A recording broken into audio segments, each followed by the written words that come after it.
Wiriwe. Ndio neza. Ndagukanguye. Oya. Ndi kujugunya imifune kwa byoguje. Harya umwana wo muri Israel. Ni muri Israel. Siragwa umugabo twamahanga ukamwanga muri Israel. Kumana umunya Israel bwa. Uva nkubwire pa. Ko nshaka ko tuganira se uri wenyine? Ndi wenyine. Papa mfite ikibazo. Ariko ntunyumve nabi.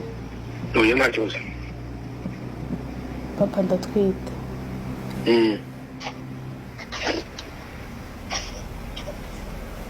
Komeza nyine muzi barikirira ngaho.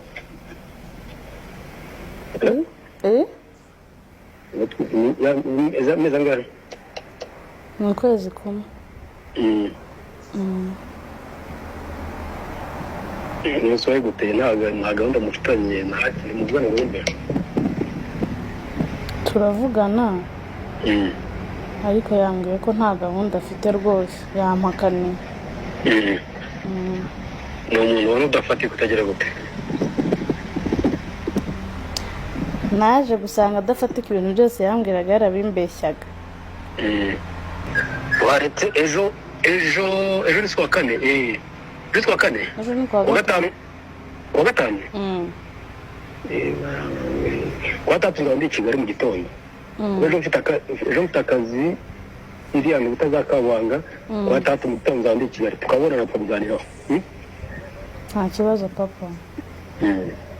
Ariko ni gutera ubwoba. Ntabwo ari ibintu biteye bihangayikisha ngo bigitangaza cyane. Ntabwo byo kwica isi yakura mu burisi, sibyo? Uzakomeza unkunde se? Ni cyane, samples. Akwangiye cyo umwana wanjye. Ahubwo nibwo narushaho gukunda kugira ngo utagira utiheba cyangwa ukagira gute. Kubyara ntabwo ari sibyo se? Papa. Ndagukunda ingi yari plank.